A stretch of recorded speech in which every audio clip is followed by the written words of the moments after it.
सिद्धारूढ स्वामी प्रकरण 8।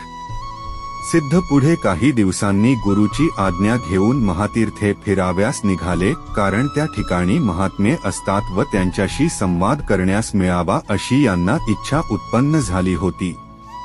त्याप्रमाणे हे तीर्थाटनास निघाल्यावर प्रथम किष्किंधा नगरीस जाऊन विरूपाक्षाचे दर्शन घेऊन हेमकुटावरील करस्थल नागलिंगाचे गुहेत 3 महिने सगुण सविकल्प समाधी साधित राहून निर्विकल्प समाधिस्थ झालेल्या साधूचे दर्शन घेऊन महापंपा सरोवर पाहून वसिष्ठ ऋषीच्या आश्रमात 3 दिवस राहून मातंग ऋषीच्या आश्रमास गेले।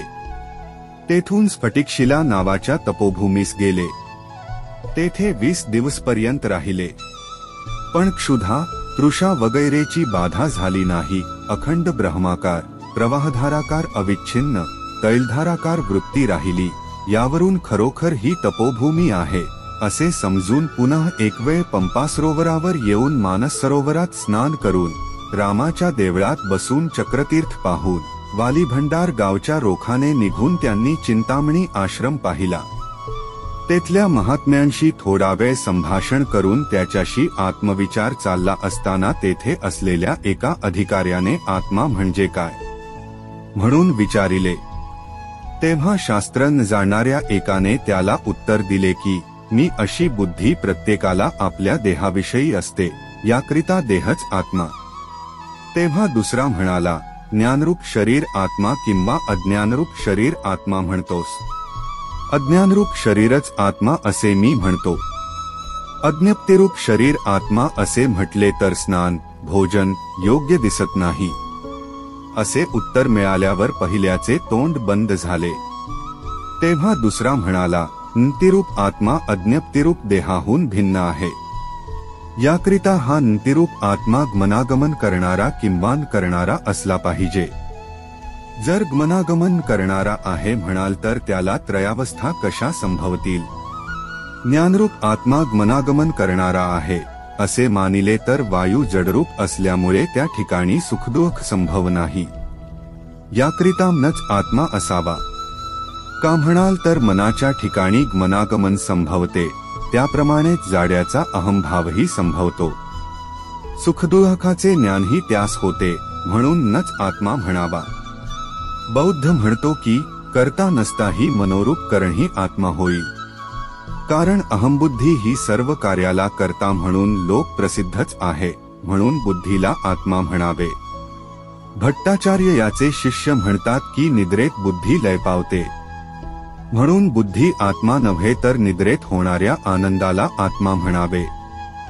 शेवटी शून्यवादी म्हणतात की निद्रेत काही दिसत नाही, याकरिता नास्तिरूपच आत्मा होय। तेव्हा सिद्धारूढ म्हणाले की असे आहे तर नास्ती हे समजून सांगता किंवा समजून सांगता? समजून सांगत असाल तर नास्ती हे समजणारा अस्तिरूप असला पाहिजे, म्हणून आत्म्याचे अस्तित्व सिद्ध आहे, अर्थात ब्रह्मरूप सिद्ध आहे। नंतर प्रारब्धवादी म्हणाला की आत्मज्ञानाला प्रारब्ध कर्माचे सुखदुःख आहे। तेव्हा सिद्धारूढ म्हणाले, सुखदुःख विषयात्मक म्हणता किंवा मनोवृत्तीरूप म्हणता?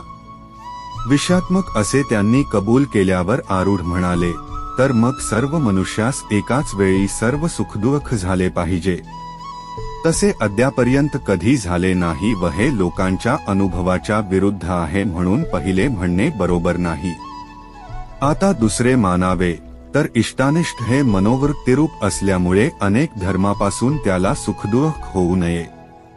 कसे म्हणाल तर अग्निधर्म उष्ण आहे म्हणून अग्नी जाळणारा आहे, आणि पाण्याचा धर्म शीत आहे म्हणून पाण्याने थंडाई आली पाहिजे। मनोधर्मापासून झालेले सुखदुःखापासून मनाला शांती व ताप होऊ नये। त्यानंतर वादी म्हणाला, हे मनोधर्मापासून झालेले सुख दुःख आत्म्याला का होऊ नये? त्यावर आरूढ स्वामींनी उत्तर दिले, सुप्ती समाधिकाळी आत्मा असून मन व त्याचे सुखदुःखादी धर्म त्याला नसल्यामुळे आत्माच आत्मज्ञानी होय। आत्म्याला सुखदुःख नाही म्हणून ज्ञानालाही प्रारब्ध नाही। तेव्हा वादी म्हणाला, नाभुक्त क्षीयते कर्म ह्या प्रमाणावरून ज्ञानाला प्रारब्ध भोगल्याशिवाय गती काय?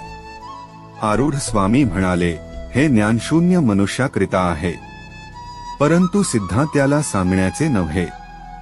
हे सर्वांनी ऐकले व ब्रह्मानंदात निमग्न होऊन चित्समाधी सुख संलग्न होऊन ते तेथेच राहिले.